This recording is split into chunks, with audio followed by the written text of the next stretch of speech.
Okay. Ride along vlog because I'm thinking as I'm driving. So, I made a video trying to help people understand that their realities are shaped by their perception due to their perceptual filters in life. And when you make a decision, to understand how your perceptual filters make you think and how they augment your thinking. And if they augment your thinking in something you're uncomfortable with, how you can identify what perceptual filter you may want to work on and change, because you can change them. It just is very difficult, but you can. But to understand that your reality is shaped by your perceptual filters. And so when you're looking at things socially or even biologically, to understand that you're still biased in some way. There's no way to be completely unbiased in this world. There's no way to be unbiased, because to try to create an unbiased scenario would still be the creation of a bias to create an unbiased scenario. You're still trying to bias something. A reduction in something is still a bias in something. So it's impossible. So when I posted that last video, I was trying to help you see me sit down and try to identify the news via my perceptual filters and understand that there are certain things that I take days and weeks to compost and to make a decision on. And there are some things that I can make a decision on quite easily. But I sit down and I have these discussions with myself to try to understand how I'm forming my opinion, because I try not to ever form an opinion, too rapidly, or if there's something that's very important to me or something that's very important socially happening, I try to sit back on it and talk it through with myself. I don't just sit down and make a completely emotional response. I have to sit down and really think about it. And quite honestly, the more emotional I am, the longer it will take me to make a response, because I don't like to make responses emotionally. I like to get to know people. And that is why I think so many people, even if we disagree, are attracted to me, is because even if we disagree on many levels, I will find something to agree with you upon.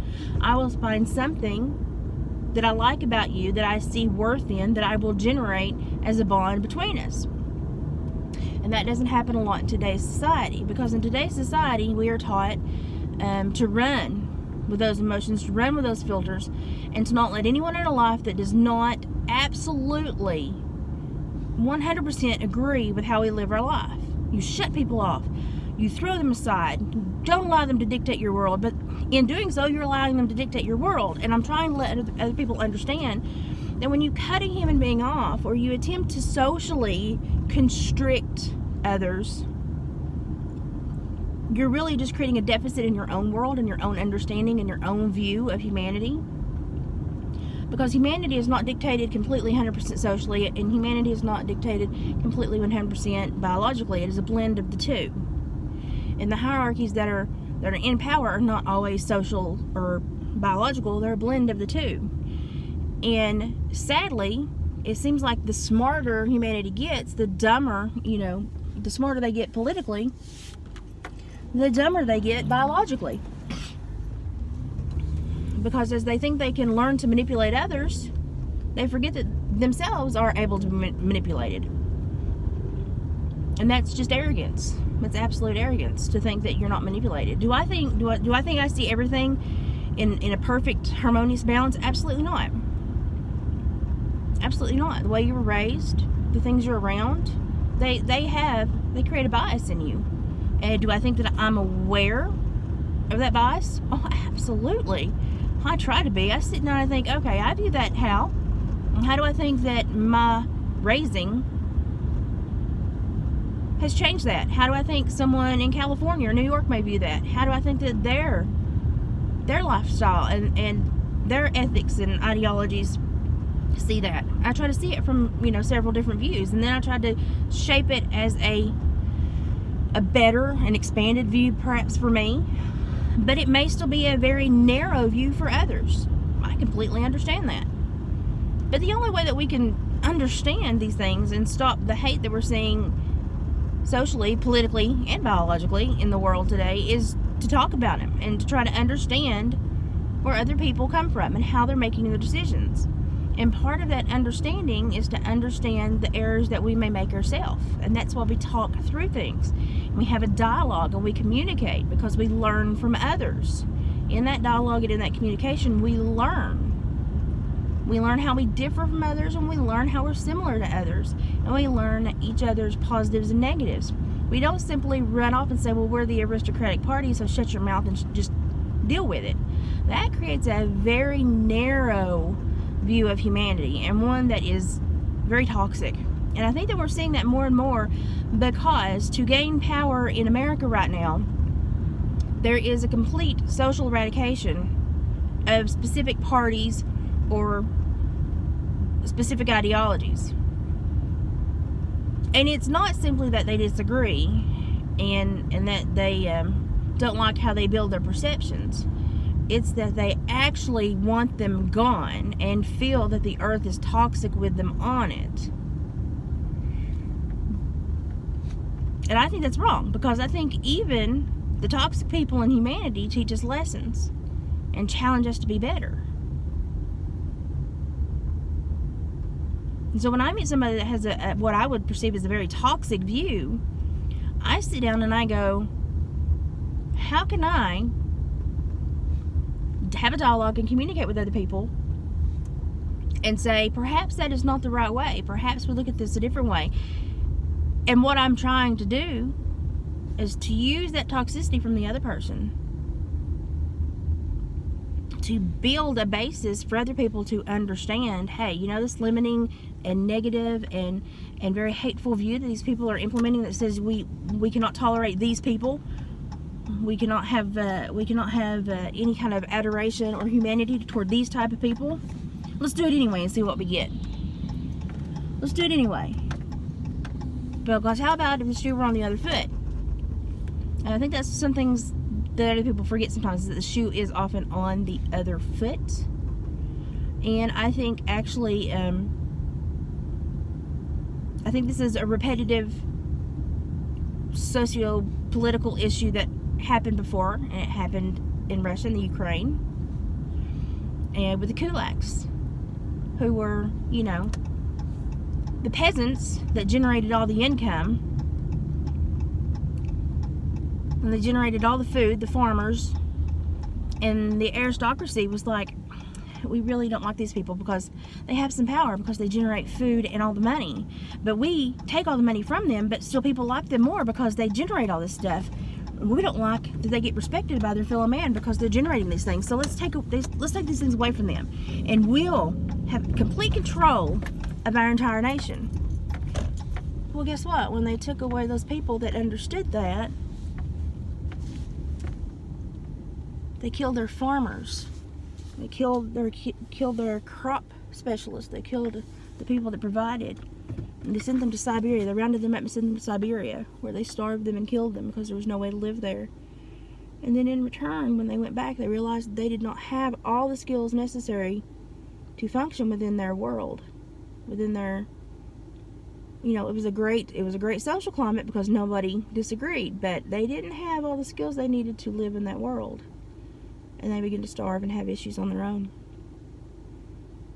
It's funny how we need so many different type of people to make the world go around, yet mentally and socially we limit the type of people we want to be around. But every human being has worth.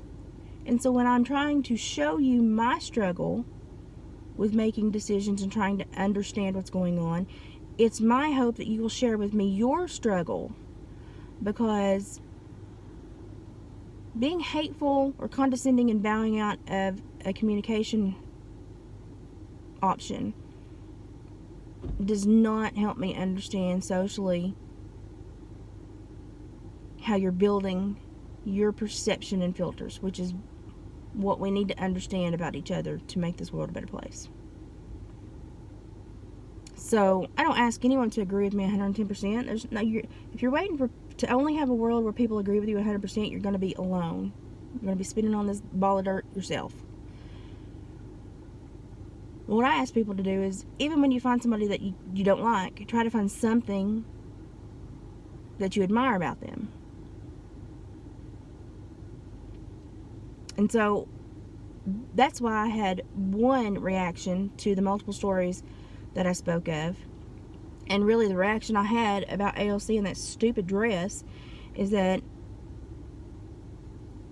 she has become the thing she seeks to destroy. And it's stupid.